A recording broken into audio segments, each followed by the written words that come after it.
Basics क्या है, symptom पहले पेशेंट का देख लो, सिम्टम क्या क्या है कोविड में।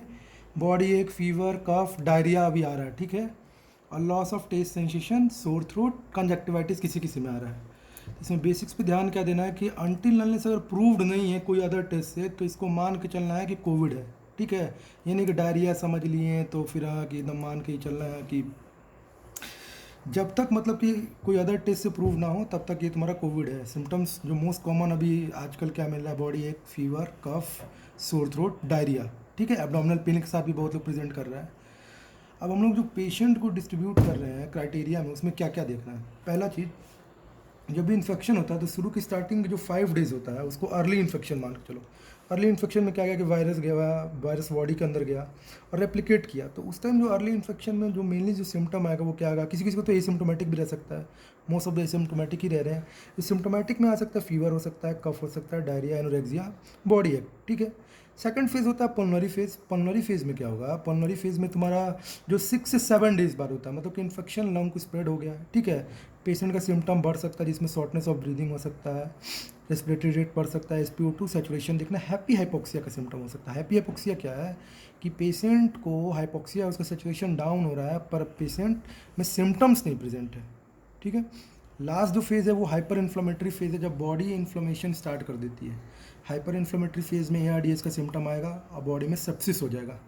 तो ये जो हम लोग पढ़ते हैं कि 6 से 7 डेज या भी जान रहे हैं कि 5 डेज़ के बाद जो कोगुलेशन हो रहा है कि हाँ ब्लड क्लॉट्स बन रहे हैं या फिर माइक्रोथ्रोम्बाई बन रहे हैं, इसके पीछे रीज़न क्या है। इसके पीछे रीज़न ये है कि जो इन फेज़ में क्या होता है, रिलीज ऑफ टिश्यू फैक्टर हो रहा है। और ये टिश्यू फैक्टर क्या कर रहा है, क्लॉट का फॉर्मेशन कर रहा है, माइक्रोथ्रोम्बाई बन रहा है पल्मोनरी सर्कुलेशन में, ठीक है।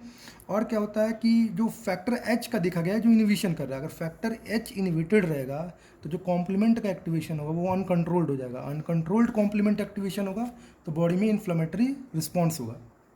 अब बात करते हैं बेसिक्स ट्रीटमेंट के बारे में, जो हम लोग को एज अ पर्सनल MBBS क्या क्या जानना चाहिए, ठीक है।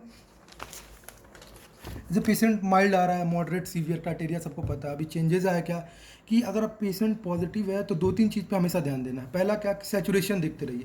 अगर उसका SpO2 मोर देन 93% है, रेस्पिरेटरी रेट लेस देन 24 है, तो माइल्ड मान के चलेंगे, ठीक है। सिम्टोमेटिक मैनेजमेंट करना है, जो नॉर्मल दवा चल रहे, पैरासीटामोल, विटामिन, जिंक, लेमसी, एजिथ्रो और एमॉक्सीक्लेव, जो भी चलना है। अभी हमें वायरल लोड कम करने के लिए कौन कौन सा ड्रग है। एक ड्रग जो बहुत फेमस है, इवरमेक्टिन। इवरमेक्टिन कितना देना है, तो फर्स्ट डे या सेकंड डे से जब भी डायग्नोज हो जा रहा है कोविड तब से देना स्टार्ट करा। कितना, 12 mg OD, 1 डे 12 mg का टैबलेट देना है नाइट में। कितने दिन चलेगा, 3 से 5 दिन है, 5 दिन तक चलता है नॉर्मली।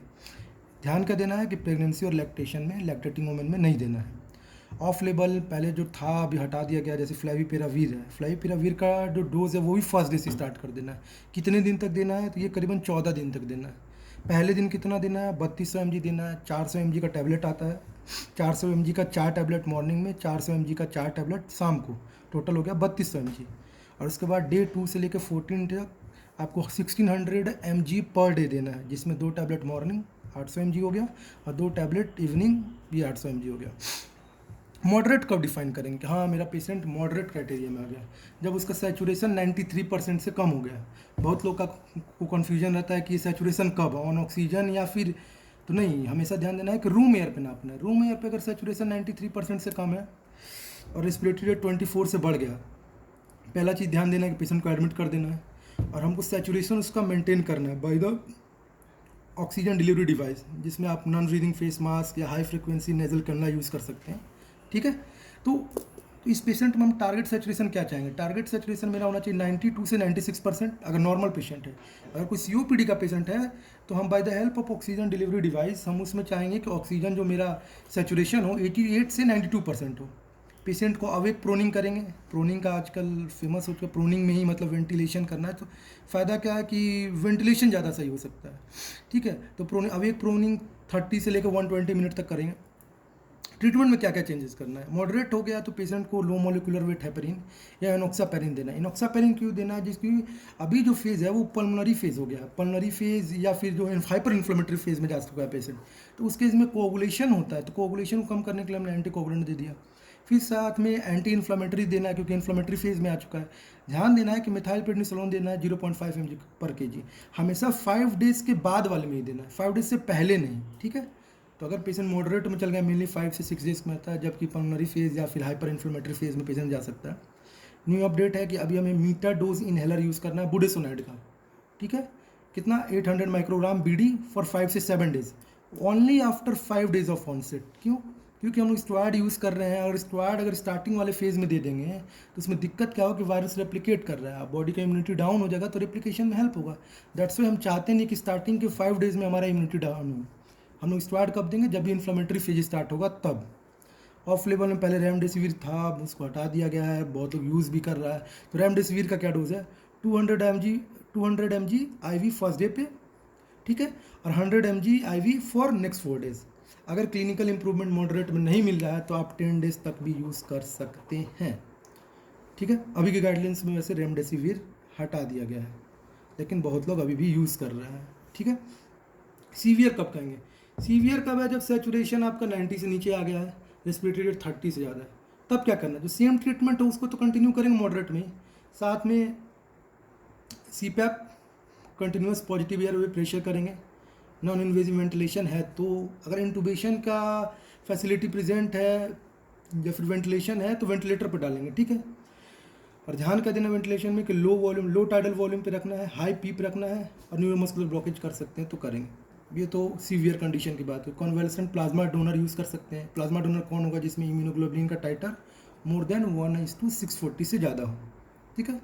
अगर PO2 FiO2 लेस देन 80 हो गया तो इक्मो पे करेंगे, एक्स्ट्रा कॉर्पोरियल मेम्ब्रेन ऑक्सीजनेशन, जो कि बिहार में तो प्रेजेंट नहीं है, ठीक है। तो ये बेसिक से ध्यान देना, ट्रीटमेंट प्लान हमारा क्या है, ठीक है। ज़्यादा ध्यान देना इसमें बुडेसोनाइड पे, ठीक है। Low molecular weight heparin, methyl prednisolone. Steroids कब चलेंगे? Steroids mainly after the 5 days, ठीक है। रेमडेसिविर भी मॉडरेट में चलेगा, ठीक है। अब आते हैं टेस्ट के बारे में, कौन कौन से टेस्ट हो रहे हैं और क्या क्या इंपॉर्टेंस है। सबसे पहले कोई पेशेंट आता है हम लोग CBC कराते हैं। अभी कोविड में CBC पे क्या ध्यान देना है? हमको न्यूट्रोफिल अपॉन लिम्फोसाइट रेशियो पे ध्यान देना है, ठीक है। अगर क्योंकि न्यूट्रोफिलिया मिल रहा है पेशेंट्स में, तो न्यूट्रोफिल अगर आपका न्यूट्रोफिल अपॉन लिम्फोसाइट रेशियो अगर लेस देन 3.5 है तो माइल्ड है, मोर देन 3.5 है तो मॉडरेट या सीवियर डिजीज को बताता है, ठीक है।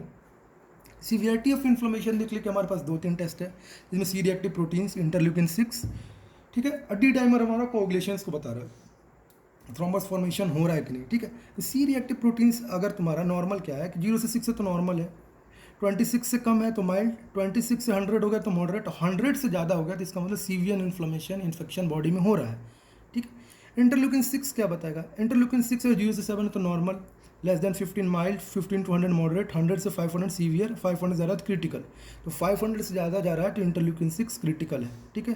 48 तो हर 2 से 3 दिन पे करना है टेस्ट, रिपीट करना है मॉडरेट से सीवियर पेशेंट्स में। अब हमारे पास एक दवा है एंटी इंटरल्यूकिन 6 जिसका नाम है टोसिलिजुमैब, सीवियर डिजीज़ में देना है।